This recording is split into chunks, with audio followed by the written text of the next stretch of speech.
Franco Ballesteros desde la Argentina. ¿Qué tal, Franco? ¿Cómo estás? Para entrar en el tema voy a querer tocar un punto y a ver cómo lo discutimos.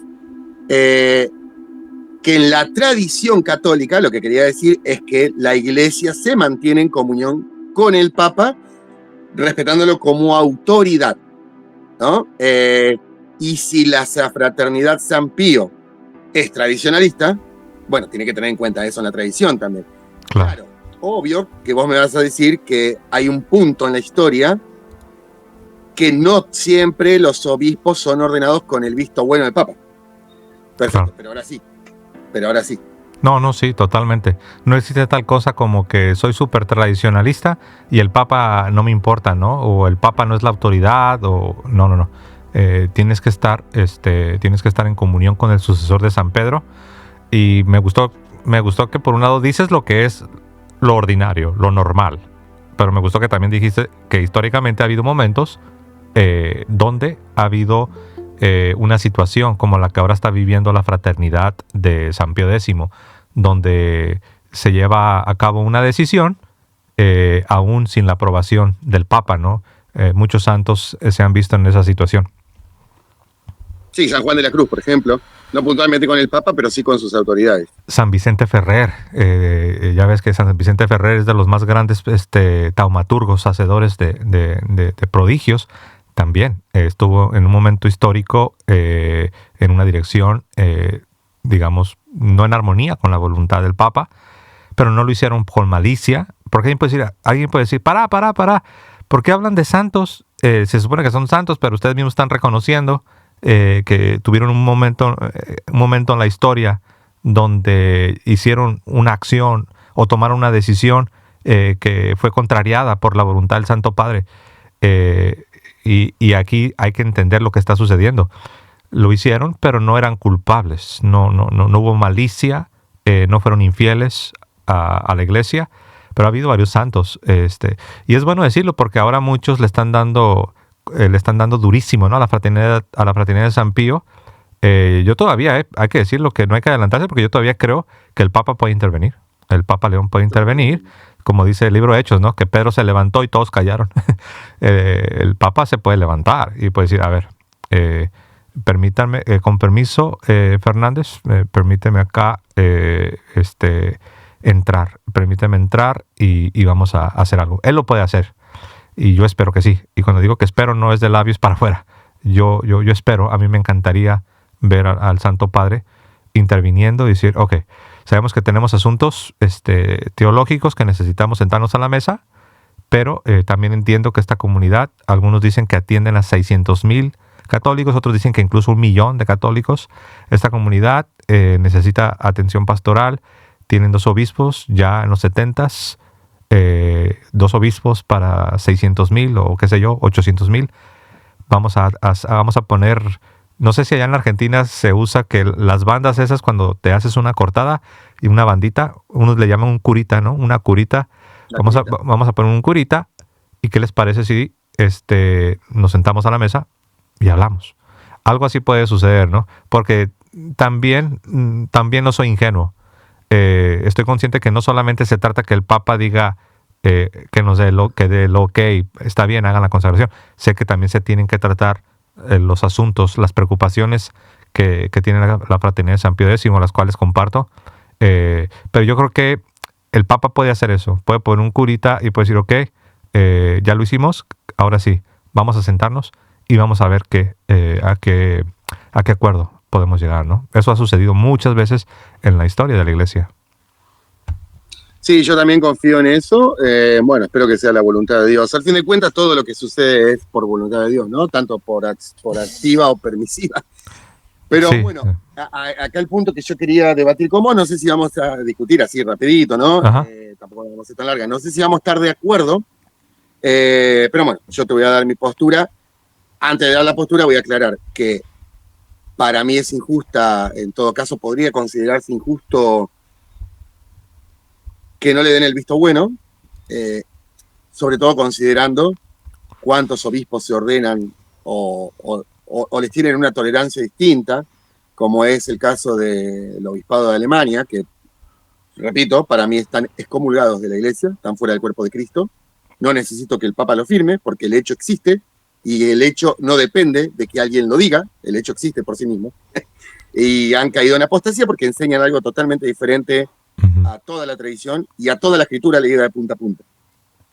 Dejando claro eso, yo quiero debatir sobre el argumento que tiene la Fraternidad San Pío X para ordenar obispos, que tengo entendido que es el mismo que usó Marcel Lefebvre. Sí, de hecho, él es el fundador, sí. Es el fundador de la fraternidad. Exacto, sí. Sí, que Dios quiera esté en la gloria de él, ¿no? Para mí es un argumento inválido, y voy a explicar por qué. Voy a usar Biblia para esto. Yo considero que si la Fraternidad San Pío X, primero, no considero que tampoco sea un pecado tan grave lo que hace la Fraternidad San Pío X. De hecho, creo que busca hacer lo correcto, pero el problema es cuando uno hace lo correcto de forma indebida. Y voy a mostrar para mí por qué hacer lo correcto de forma indebida, apelando acá a la escritura. Espera un cachito. Discúlpame, José. Mientras acá le pido a la audiencia que tomen unos segundillos ahí para dar like, me gusta, sería genial. Si pueden hacer eso, se los voy a agradecer bastante, hermanos. Dale like, me gusta. Y acá pues estamos con Franco, es católico para los que van llegando y los que no lo conocen. Franco Ballesteros de la Argentina, católico, igual que su servidor. Y obviamente todos los católicos que tenemos interés por nuestra fe, estamos, muchos, no todos, pero muchos estamos hablando de este tema, ¿no? Adelante, sí. Franco. Sí, y de hecho, siguiendo haciendo la introducción, ¿no? O sea, no entiendo tampoco aquellos católicos que se la agarran con la Fraternidad San Pío X y se la meten acá en la cabeza como si fuesen tipo una lepra dentro de la iglesia. O sea, hay cada cosa que está pasando en la iglesia que realmente creo que algunos tienen las prioridades demasiado desordenadas, ¿no? Y sumado a eso, creo que en el caso de que Dios no lo quiera, se concrete este acto de desobediencia, si se quisiera llamar así. Habría que meditar muchísimo sobre eso, ¿no? Creo que seguiríamos, por lo menos en el transcurso de un tiempo, seguiríamos teniendo la misma doctrina, ¿no? O sea, por ejemplo, Horacio Justo, en este caso, que pertenece a esta fraternidad, si él siguiera en esa fraternidad, yo creo que de momento, en principio, nosotros tenemos la misma fe. No. Después lo que no sabríamos es si la Fraternidad San Pío X conservaría esa fe a futuro.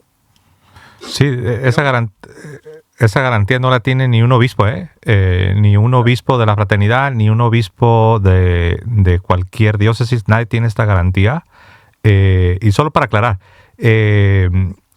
los fieles pueden asistir a las capillas de la fraternidad, pero no pueden ser miembros, Solo, no lo digo por ti, sino por los que están escuchando.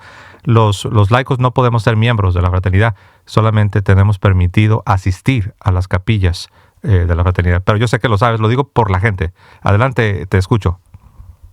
Bien, entonces, con respecto a eso, si Dios quiera que no se dé, pero sí se da porque Dios lo quiere, entonces también hacer un llamado a los católicos a que somos hermanos, y en todo caso, si la iglesia misma nos llama a tratar como hermanos separados a aquellos protestantes que mantienen los puntos básicos de la fe, por más de no estar en toda la unidad, bueno, más todavía con la Fraternidad San Pío X, que tendríamos muchísimos más puntos en común que con los propios protestantes. O sea, primero, ¿no? Y seríamos como hermanos separaditos en cierto punto, y nada más, por lo menos por un punto. Haciendo una distinción de lo que voy a leer, es del primer libro de Samuel, haciendo una distinción, es una analogía que voy a hacer, no es que estoy diciendo que es exactamente igual. Dice, en el capítulo 13, dice, Saúl esperó 7 días según el plazo que Samuel había fijado, pero Samuel no vino a Gilgal, y el pueblo que estaba con Saúl se iba dispersando. Dijo pues Saúl, traedme el holocausto y las víctimas pacíficas, y él mismo ofreció el holocausto. Apenas hubo acabado de ofrecer el holocausto, he aquí que llegó Samuel. Saúl salió a su encuentro para saludarle, y Samuel le dijo, ¿qué has hecho? Respondió Saúl, cuando vi que se dispersaba la gente, y que tú no venías dentro del plazo fijado, y que los filisteos estaban reunidos, me dije, ahora los filisteos bajarán contra mí, y yo no he todavía aplacado el rostro del Señor. Así pues, obligado por la necesidad, ofrecí el holocausto. Entonces Samuel dijo a Saúl, has obrado neciamente, no has guardado el mandamiento que te intimó el Señor Dios tuyo. El Señor estaba ya para establecer tu reino sobre Israel para siempre, pero ahora tu reino no se mantendrá. ¿no? Y después se vuelve a mandar otra macana a Saúl, al final de cuentas Samuel le contesta, ¿no sabes que el Señor prefiere la obediencia antes que los sacrificios? ¿Qué tenemos acá en el libro primero de Samuel? Es que lo que estaba intentando hacer Saúl estaba bien. Quería aplacar el rostro del Señor antes de ir a la guerra. Quería tener la bendición del Señor antes de ir a la guerra. Pero lo que estaba haciendo, lo estaba haciendo de forma indebida. Porque recordemos que Dios es un Dios de orden. Y a mí me gusta respetar el orden que Dios ha establecido y no trato de fijarme en la persona. Moisés era más digno de recibir el sacerdocio que Aarón. Sin embargo, Dios se lo dio a Aarón. Y hay mucha gente que podría quizás ser mejor que el Papa, pero sin embargo Dios puso al Papa. Porque si no tenemos como ese pensamiento protestante, porque el pastor es muy bueno, pero no tiene el orden, hermano. Podrá ser el más bueno del mundo, pero Dios no le dio el orden sacerdotal. Creo con esto que la fraternidad de San Pío X estaría apelando casi a lo mismo. Necesitamos aplacar el rostro del Señor. O sea, si no tenemos los obispos, la fraternidad San Pío X se disuelve. Con lo cual, los 2 obispos que tiene todavía no se murieron. Por ahí puede llegar Samuel. Entonces, pero ¿cuál sería lo correcto de forma indebida? Si quieres sintetizar, ¿cuál sería el argumento medular?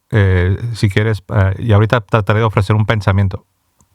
El argumento medular es que, manejándonos según el orden que Dios ha establecido y que tenemos vigente en la Iglesia Católica, el orden que está establecido hoy en la Iglesia es que los obispos se tienen que ordenar por autorización del Papa.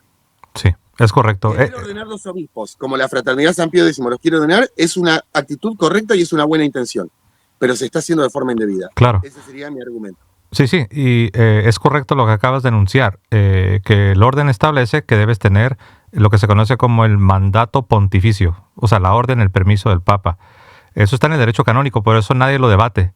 La fraternidad de San Pío no debate eso. Sería como, no tiene sentido debatir algo, porque ese es el derecho canónico, es la ley de la Iglesia.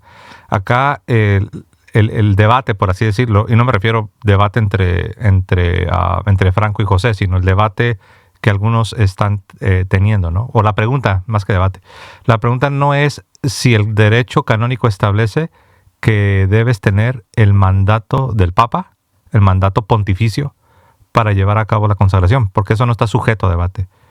La pregunta es si hay ocasiones donde esto se pueda llevar a cabo y aún así estar haciendo la voluntad de Dios, estar haciendo lo correcto.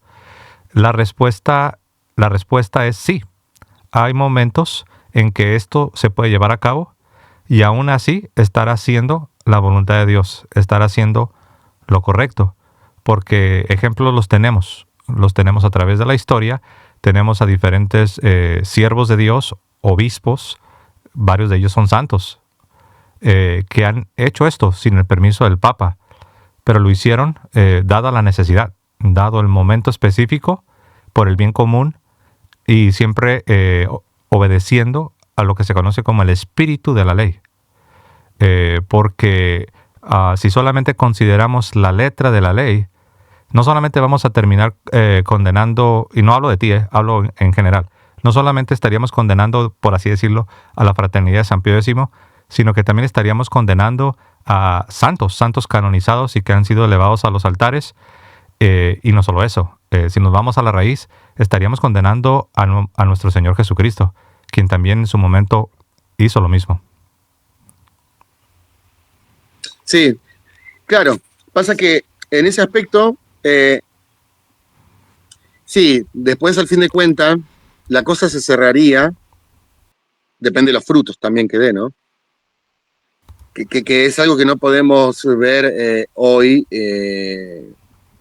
O sea, podemos ver hoy el fruto que puede dar cada cosa, pero no podríamos ver el fruto que daría, aún así, teniendo eso a lo que vos estás apelando, en el caso hipotético de que el Papa determine la excomunión, como pasó con el Monseñor Lefebvre, habría que ver los frutos que sigue dando luego. Sí, aunque para ser sincero, en derecho canónico no se maneja la cuestión de los frutos, aunque entiendo por qué lo traes a la mesa, por el asunto teológico, por el aspecto teológico. Pero sí, en derecho canónico lo que se toma en cuenta es la razón por la que se está llevando a cabo la acción, son las circunstancias. Por eso prácticamente cada canon que encontramos en el derecho canónico tiene de 3, 4 hasta 5 excepciones. Son circunstancias que se han vuelto clásicas, que son previstas por el mismo derecho canónico y que estarían una de dos, o atenuando la culpa o bien simple y sencillamente exentuando al sujeto de la culpa. O sea, no hay culpa en absoluto. Entonces... por más de que el Papa, por más de que el Papa haga la excomunión. Sí, por más que la autoridad competente, en este caso el Santo Padre, el Sumo Pontífice, el Papa León XIV, sea, porque le toca a él, ¿no? A él le toca hacer el decreto. Y hay que dejarlo bien en claro. La suprema autoridad de la Iglesia Católica es el Papa. En este caso, es el Papa León XIV. Eso está fuera de discusión. Ese es otro asunto que nadie debería estar debatiendo, porque él es la suprema autoridad en la Iglesia Católica. Acá, más bien, es un asunto ya de derecho canónico. Acá la pregunta es o no es culpable el sujeto que está quebrantando, en este caso, un canon, una regla, una ley? Y ahí es donde... por eso decía que el debate es un poco más fino. Por eso, si yo tuviese que ver, vamos a suponer que yo lo veo desde el mayor punto de pensamiento positivo hacia la Fraternidad San Pío X. El estatus sería el siguiente. Ellos estarían en comunión con Roma, seguirían rezando con el Papa luego de la excomunión. La excomunión no queda atada en el cielo. La Fraternidad San Pío X no está separada del cuerpo místico de Cristo. En el caso de que lleguemos a este punto, que Dios quiera que no, ¿no? Y lo que sería como una especie de que el Papa y la Fraternidad San Pío X no se pusieron de acuerdo en una letra chica de la ley. Sí, y en principio, de acuerdo a la letra de la ley, estarían cometiendo un acto cismático, en principio. O sea, sin considerar circunstancias, sin considerar el estado de necesidad, que también está reconocido por el mismo derecho canónico, sin considerar las intenciones, sin considerar nada. O sea, si vamos a ciegas, sí, es un acto cismático. Pero como vivimos en el mundo real y todos los códigos de derecho, sea eclesiásticos o civiles, todos consideran las circunstancias, lo que está moviendo al sujeto, y por eso cada canon tiene excepciones. Entonces, por eso no nos podemos quedar únicamente en la superficie. No podemos simplemente juzgar de acuerdo a la letra de la ley.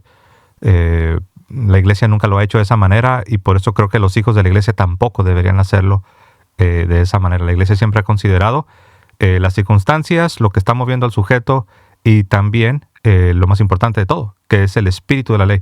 Hace poco hablaba con un buen amigo, un buen católico, un buen cristiano, un buen hombre de Dios, un hombre de familia. Y él me decía, pero es que no podemos juzgar así nada más y decir que el espíritu de la ley. Yo le dije, pero es que esa es precisamente la esencia de todo el Código de Derecho Canónico. El Código de Derecho Canónico tiene una ley que es lo que se conoce como la ley suprema, que es la salvación de las almas. Y todo está supeditado precisamente a la salvación de las almas. Por eso la Iglesia para todo tiene una excepción, porque siempre está pensando. Haz de cuenta que imagina que la Iglesia es como este juez que se sienta a revisar el caso. Y la Iglesia siempre tiene en su cabecita, siempre tiene, aquí lo tiene bien presente, que todo lo ha de juzgar a la luz, claro, de la gloria de Dios, pero a la luz del bien y la salvación de las almas. Entonces la Iglesia siempre, cuando está juzgando, siempre tiene esto. Por eso le llaman la ley suprema. La ley suprema de todo el derecho canónico es la salvación de las almas. Entonces ahí es donde han sido exonerados varios santos. Y hablando de santos y hablando de nuestro Señor Jesucristo, estuvo en una circunstancia muy semejante. No voy a decir que es idéntica o que es igual, pero él estuvo en una situación muy semejante, donde en San Juan capítulo 9, nuestro Señor Jesucristo, después de que había sanado a un ciego de nacimiento, se le estaba acusando por las autoridades legítimas y competentes de haber quebrantado la ley divina. Se le estaba acusando de haber quebrantado el sábado. Ahora, cuando uno va y revisa, te vas a dar cuenta de varias situaciones. Te vas a dar cuenta que, número uno, no quebrantó ley divina. Ahora, sí rompió una regla del derecho judío. La regla establecía que no podías hacer una sanación. no podía sanar a un enfermo en día de reposo. Entonces, de acuerdo a la letra de la ley, Jesús sí rompió esa regla. Ahora, la acusación que le hacían era muy grave, porque le acusaban de haber quebrantado el sábado, de haber violentado la ley del día de reposo, lo cual es falso. Ahora, si alguien dice, sí, José, pero sí quebrantó una regla. Claro, pero no se sigue que por haber quebrantado una de las reglas que regulan el principio principal, que en este caso es guarda el sábado, pero en torno a guardar el sábado había otras reglas secundarias circundantes que gobiernan el cómo se ha de observar el gran mandamiento de guardar el sábado.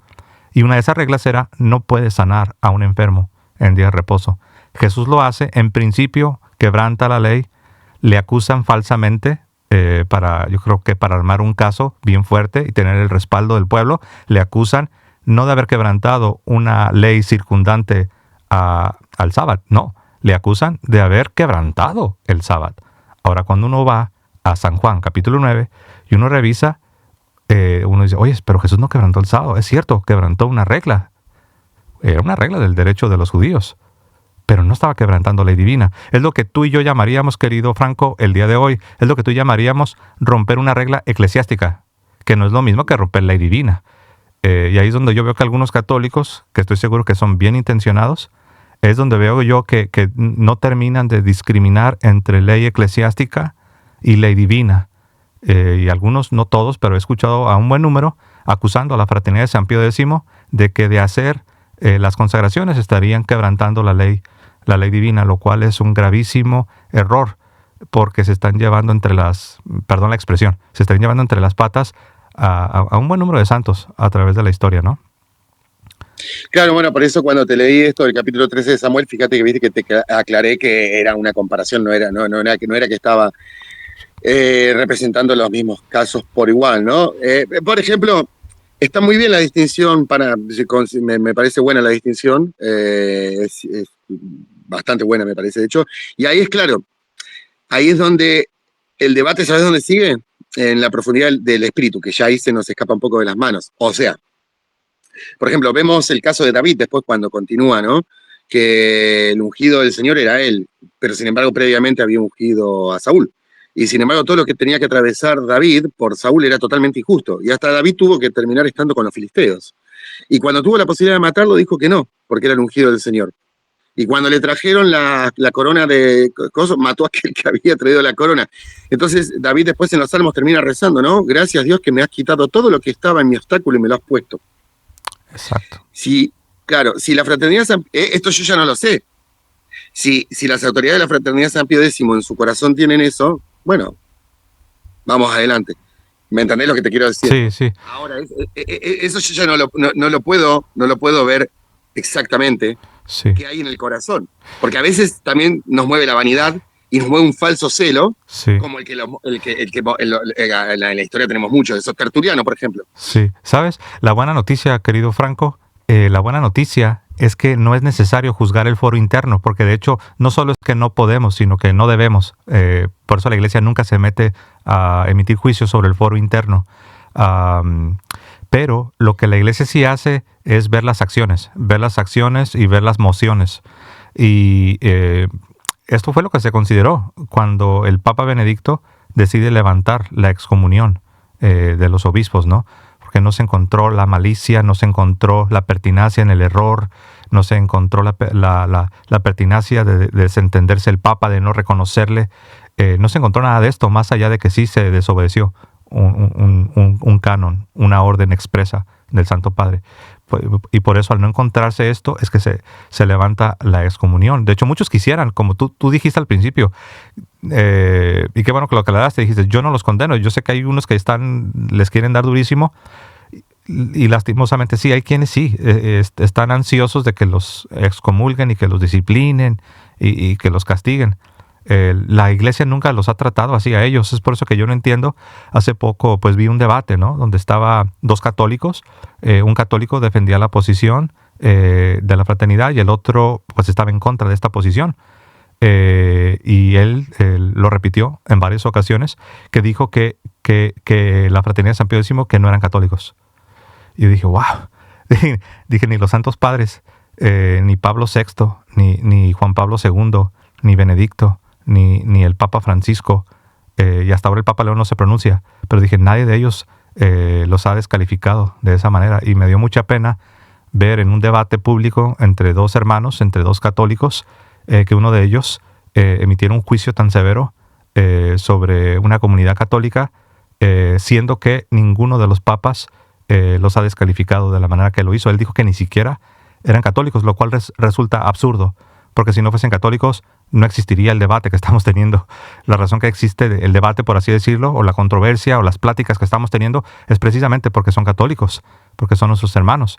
Y más allá de que compartamos o no compartamos al 100 o a full, pero sí reconocemos lo que la Iglesia ha reconocido, que sí, se trata de sacerdotes católicos. Déjame leer este comentario. Dice acá Arte, gracias Arte por el superchat, y dice, nuestra historia es maestra, dice, ya el Papa Benedicto les ha levantado una excomunión, y el Papa Francisco ha sido caritativo con ellos también. Se refiere a la concesión de facultades, ¿no? Dice, ¿por qué? Porque ellos se preocuparon por sus almas más que por sus errores ante la ley, ¿no? Y más allá de que podamos debatir si en verdad fue un error, o eso lo podemos dejar para otro, pero sí se entiende muy bien el comentario de Arte o Tomí. Y yo todavía, de verdad, guardo la esperanza de que el Papa León XIV va a actuar en armonía con el proceder de los papas anteriores. Yo no veo por qué no. Pero bueno, muchas gracias, Arte. ¿Cómo ves, querido Franco? Pues sí, muchas cosas. Claro, primero, por eso te digo, no se trata de discusión ni debate, sino se trata de ir tirando cosas sobre la mesa y tratar de crecer todos, ¿no? Yo lo que te decía, como que en primer punto no estaría tan de acuerdo con el argumento de, pero si no nos ordenan se nos mueren los obispos, ¿no? Y por eso te hacía la analogía con el tema de Saúl. Pero bueno, ya quitado eso. No, me parecen muy buenas las distinciones. Tampoco me gusta mucho eso, como decís vos, o sea, el catilocómetro, ¿viste? O sea, como diciendo, este es 90% católico, este es 60, este es 40. Bueno, o sea, no creo que una persona deje de ser católica porque en tal punto, supongamos que vamos a suponer que ellos tienen que obedecer el mandato del Papa en cuanto a la ordenación de obispos. A ver, tampoco yo dejo de ser hijo de mi papá porque un día me dijo que vaya y lave la ropa y no la lavé, ¿no? O sea, en la balanza se ponen muchísimas cosas más. Y como te decía al principio, también hay que tener una prioridad de todo lo que hay sobre la mesa. La vez pasada yo pensaba, ¿no? O sea, pongámosle que estuviese cayendo en el error. Esto para el católico que odia a los tradicionalistas, o como le quieran llamar, a mí muchos de esos títulos no me gustan. Supongamos que la Fraternidad San Pío X y muchos otros más son los tradicionalistas del terror y no sé qué. Pero, ¿por qué? Veamos si están enseñando bien o están enseñando mal. Bueno, están enseñando bien, pero están haciendo mal, supongamos. Bueno, ojo que el fariseo, eso es ser fariseo. Ojo que del fariseo salen conversiones. Nicodemo, José de Arimatea, San Pablo. Del saduceísmo no. De hecho, Cristo no les da importancia en la Biblia. Porque el saduceo enseña el error y practica el error. Entonces, a mis hermanos católicos, yo los llamaría más también a preocuparse por la iglesia en Alemania que está en apostasía, que enseñan el error y practican el error. Y cuando vos tenés la posibilidad de escuchar un fariseo y tener discernimiento que viene por don de ciencia del Espíritu Santo, don de consejo, don de ciencia, y poder discernir en cuanto a la verdad que está sobre la mesa. Pero cuando tenés un saduceo enfrente, que te enseña mal y actúa mal, estás al horno.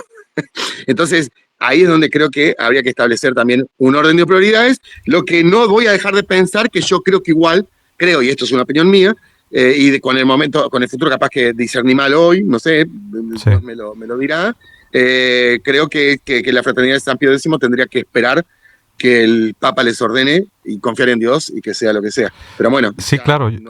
En principio sí, estoy de acuerdo. Estoy en una situación ideal, así es como debe ser. Por eso tenemos un derecho canónico. Porque como decías al principio, somos una iglesia de orden, porque Dios es un Dios de orden. Entonces, en principio, en una situación ideal, así es como debería ser. Ahora, estamos en una situación donde no estamos precisamente en una situación ideal. Es por eso que no es así como que la fraternidad un día se levantó y se sentó y dijo, hagamos un plan, consagremos sin que nos importe lo que diga el Santo Padre. No, así no es. Ellos tienen años buscando el diálogo, buscando sentarse a la mesa, aun cuando todavía ni siquiera estaban pensando en hacer nuevas consagraciones episcopales. Ellos ya tienen años buscando acercarse a la mesa del diálogo, pero han sido ignorados. Como recientemente reveló el superior general, el padre Pagliariani, ahí se me complica el italiano, el padre Pagliariani reveló que desde 2019, por mencionar la última instancia, él ha estado pidiendo a la Santa Sede el diálogo, y han sido completamente ignorados. Más recientemente, ya cuando se les murió el último de los 2 obispos, porque perdieron 2, ya murieron 2. Bueno, perdieron 4, ¿no? Porque el fundador murió también, el co-consagrante también murió. Entonces, se murieron otros 2 y solamente quedan 2, y los 2 andan allá por los 70, 71 años de edad. Entonces ya fue cuando enviaron la solicitud a la Santa Sede. No les respondieron nada, dejaron pasar varios meses. Al ver que no respondía nada, enviaron otra, y otra vez no les dieron una solución.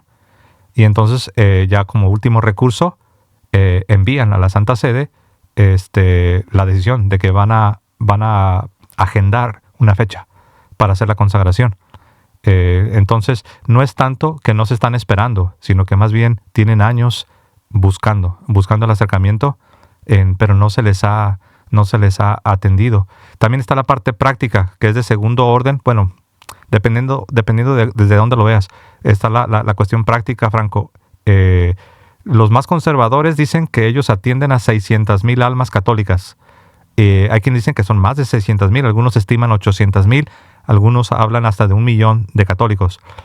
Y solo 2 obispos, y los 2 ya están entrados en edad. Entonces está la parte práctica, pragmática, situacional, donde ellos están contra la espada y la pared. Aún a pesar de que hicieron pública la decisión de agendar 1 de julio para hacer consagraciones, ellos todavía, detrás de escenas, todavía siguen en comunicación con la Santa Sede, y todavía tienen la esperanza, como lo dice en la carta que publicaron, de que los puedan traer otra vez a la mesa, y tal vez que el Padre, el Santo Padre, intervenga, porque Fernández fue muy duro. No lo he mencionado porque no es el foco, no es lo más importante, pero sí fue muy duro. Fue muy duro Fernández, les dio una negativa así de tajo. Entonces, lo que puede llegar a suceder es que el Papa diga, vengan a Roma, vamos a hablar, y que el Papa venga con más disponibilidad. Eso sí puede llegar a suceder de aquí a julio. Todavía nos quedan 4 meses. Entonces, de aquí a julio puede suceder. Sí, yo es algo por lo que rezo constantemente. Rezo por eso, porque es verdad también en ciertos puntos lo que dicen, no hay que esconderlo. Es cierto que es difícil encontrar una asistencia espiritual hoy por hoy en las parroquias, es muy cierto. Yo tengo la gracia de Dios, creo que también la tenés vos y la tienen muchos otros, de que nos formamos por nuestra cuenta.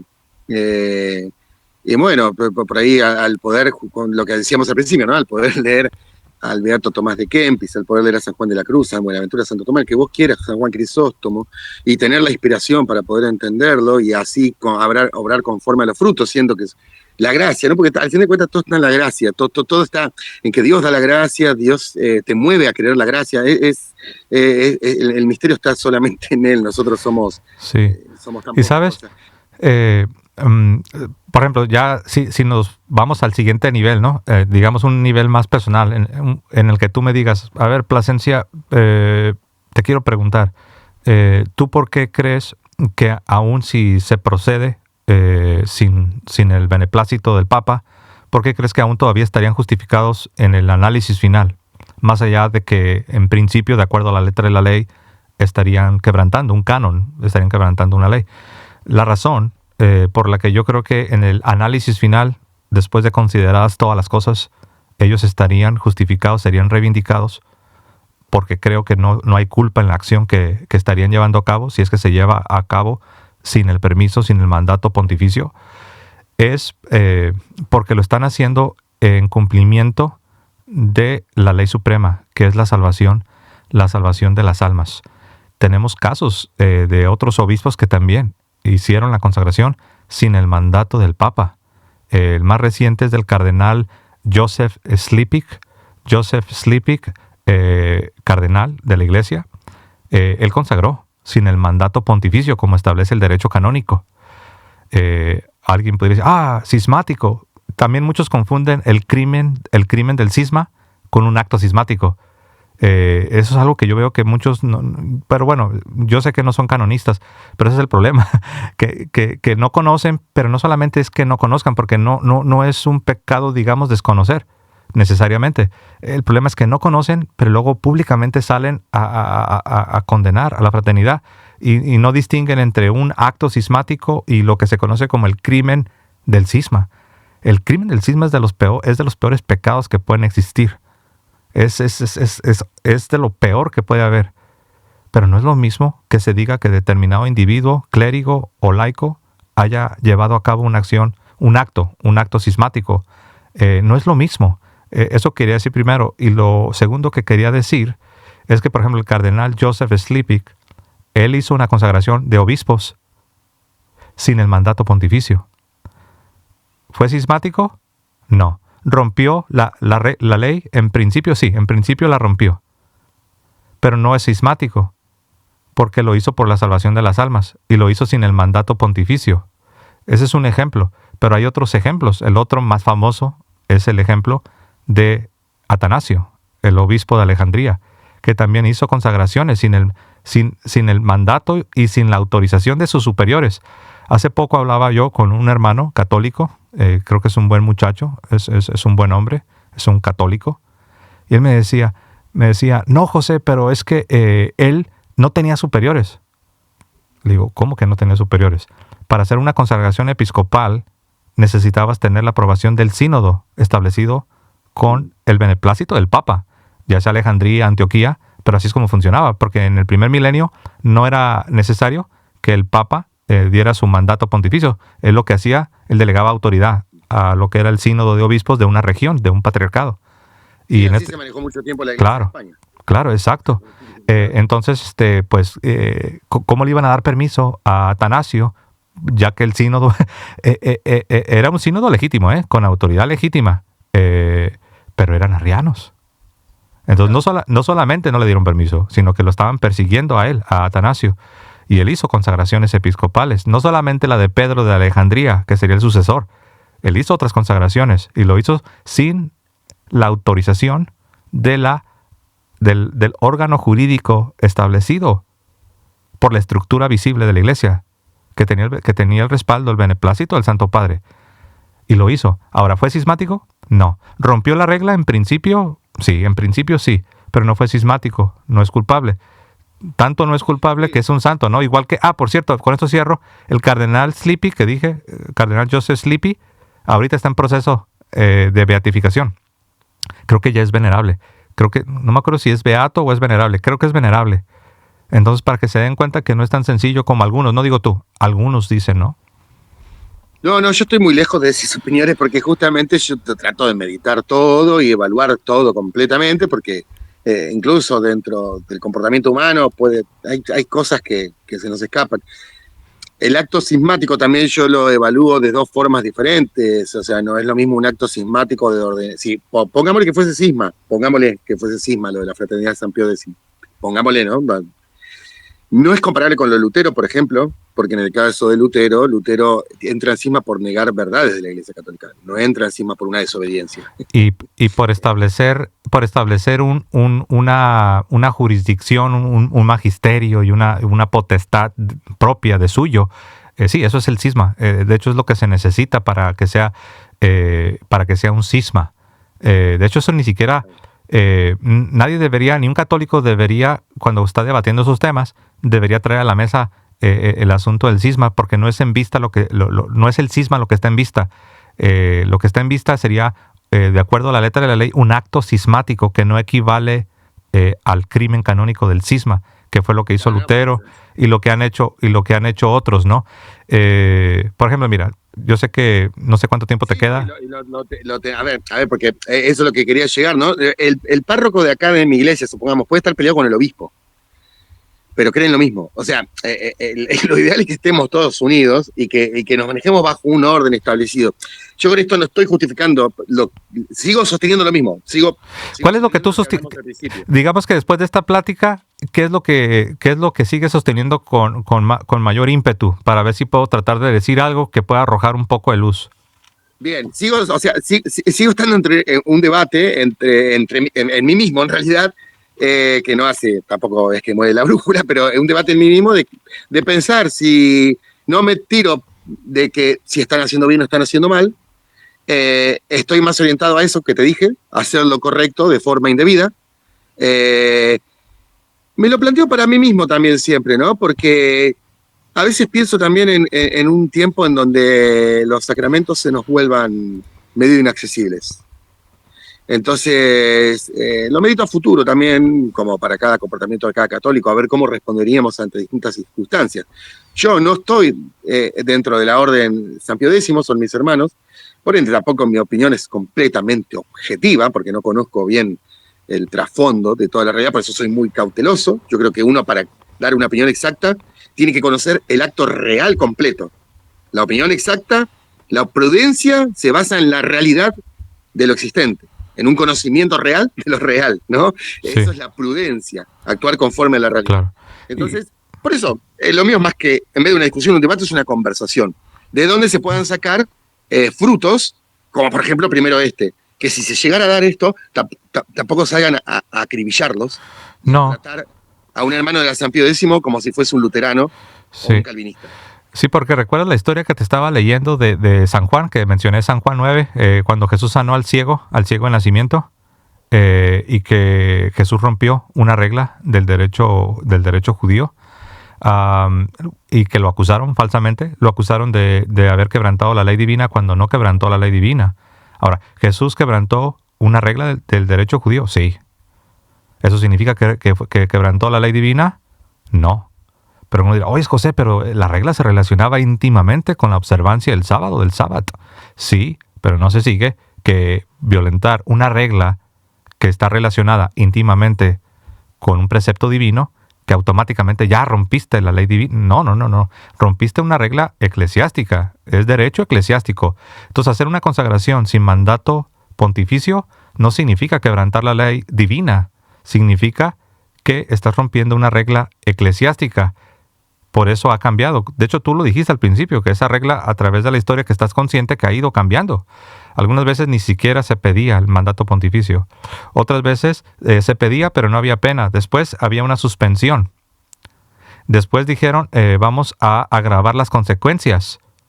Y pasaron de suspensión a late sentencia, a la excomunión late sentencia. Pero no deja de ser ley eclesiástica, es derecho eclesiástico. No estás rompiendo un mandato de la ley divina, y es lo que también algunos, repito, no tú, algunos que yo he escuchado, te dicen que si ellos consagran, están rompiendo una ley divina, y eso es totalmente falso, desde cualquier punto que lo veamos.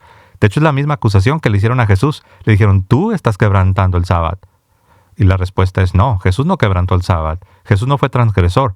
Pero sí es cierto, Jesús sí quebrantó una regla en torno al sábado. Si los obispos de la fraternidad hacen la consagración, es cierto, van a romper una regla en torno a una potestad de derecho divino que la tiene el Santo Padre, pero no puedes decir que las reglas en torno a este derecho divino ya equivalen a quebrantar la ley divina, porque si no, ¿qué hacemos con nuestro Señor? Nuestro Señor fue acusado de haber quebrantado el sábado.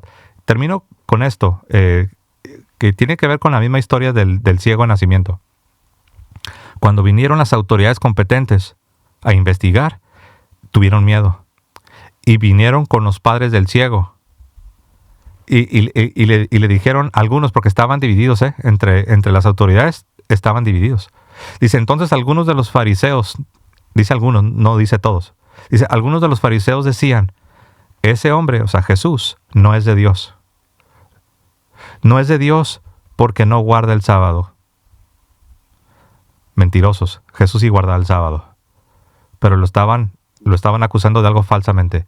Pero otros decían, a ver, tranquilos, ¿cómo es que este hombre supuestamente no es de Dios, pero puede hacer semejantes prodigios? Y había división entre ellos. Verso 17, estoy leyendo San Juan 9, verso 17. Le dijeron pues otra vez al ciego, ¿tú qué dices de él, puesto que te ha abierto los ojos? El ciego contesta, yo digo que es un profeta. Y luego dice, no creyeron los judíos que aquel hombre, habiendo sido ciego, hubiera llegado a ver, hasta que llegaron a los padres del que había recibido la vista y les preguntaron, ¿es este vuestro hijo que nació ciego, que vosotros decís que nació ciego? Entonces, ¿cómo es que ahora ya ve? Respondieron los padres, bueno, nosotros sabemos que este es nuestro hijo, y también sabemos que nació ciego, pero lo que no sabemos es cómo es que ahora ya puede ver. Tampoco sabemos quién le abrió los ojos. Ahora ahí los papás estaban reservando información por miedo. Y mira lo que dice después. Los padres dijeron, preguntáselo a él, que ya es mayor de edad tiene. Él podrá decírselos a ustedes. Sus padres dijeron esto, dice el evangelista Juan, verso 22. Sus padres dijeron esto porque tenían miedo a los judíos que eran las autoridades legítimas. Sus padres dijeron esto porque tenían miedo de los judíos, pues ya se había acordado que si alguien confesaba que era el Cristo, que Jesús era el Cristo, fuese expulsado de la sinagoga. Por eso sus padres dijeron, preguntadle a él. Entonces aquí tienes a las autoridades competentes, legítimas, que habían emitido un decreto. ¿Cuál era el decreto? Que los que se relacionaran con Jesús y su, entre comillas, cisma, iban a ser excomulgados, iban a ser expulsados de la sinagoga. Y esto era tan serio y era tan fuerte que los padres del ciego que fue sanado, por miedo, no quisieron confesar a Jesús.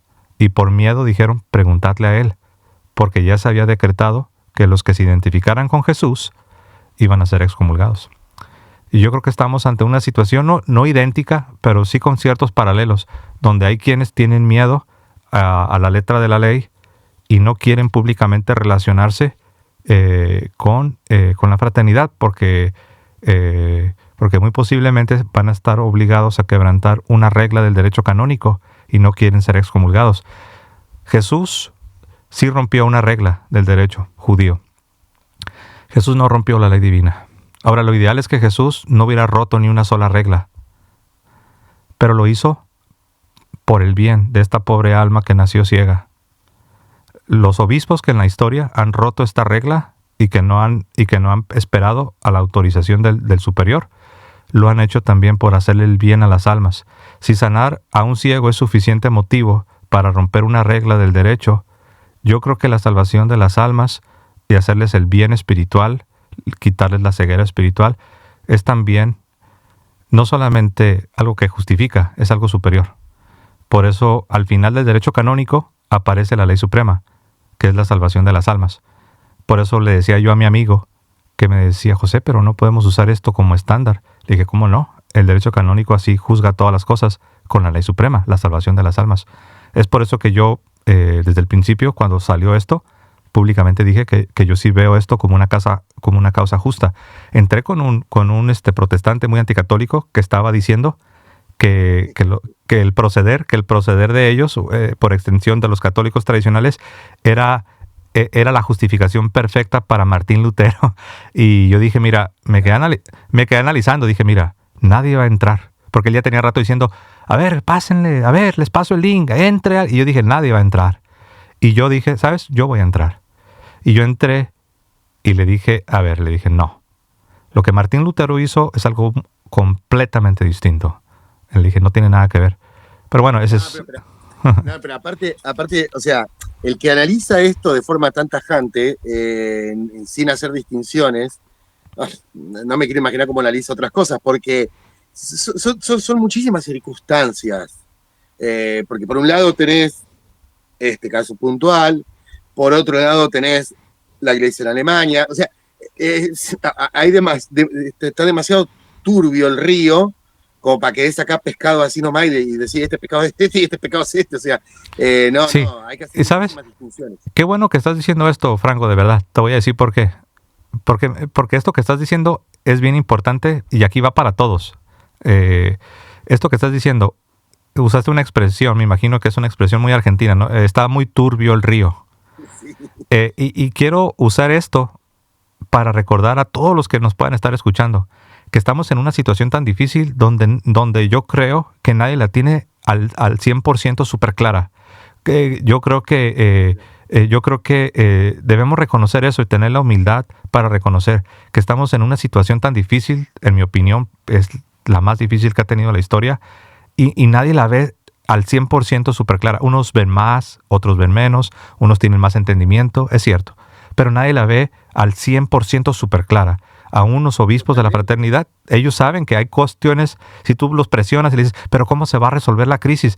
Ellos te van a decir, no sabemos todo. Lo que sí sabemos es que el curso de acción para proteger este rebaño es seguirles administrando los sacramentos, pero para poder seguirles administrando los sacramentos necesito obispos, porque sin obispos sabemos, como siempre nos ha enseñado la Iglesia, que no puedes hacer nada sin el obispo. Sin obispos no puedes, no existen los sacramentos.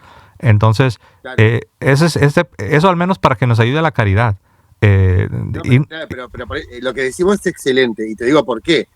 O sea, el río, como te digo, está totalmente turbio, y si pescás no sabés si sacás un salmón o sacás un salmón blanco hasta que llegás, viste, y ves la luz. Maldito el hombre que confía en un hombre, ¿no? Al fin de cuentas, o sea, yo si fuese miembro de la Fraternidad San Pío X, nunca pondría mi confianza en el obispo de la San Pío X. Yo si fuese miembro franciscano, no pondría mi confianza. No. Yo, en todo caso, vería cómo obedezco, pero, y mirá que, claro, no sé si serán los últimos tiempos, sí sabemos que son los peores tiempos de la humanidad, es abominable lo que sucede en este mundo día a día. Jesucristo lo dice, eso lo voy a hablar otro día con vos, porque Jesucristo dice en el Evangelio, cuando pasa la calamidad sobre Jerusalén, dice, y Jerusalén será pisoteada hasta que se cumpla por los gentiles, hasta que pase el tiempo de los gentiles. Uh-huh. Sí, sí. Jerusalén ya dejó de ser pisoteada por los gentiles hace 80 años. Así es. No, perdón, 60 años, ¿no? Y pensaba... en el 70, dice, en el 70 fue destruida. Ajá. Claro, y de ahí no estuvo en manos más de los judíos hasta la década del 60. Sí.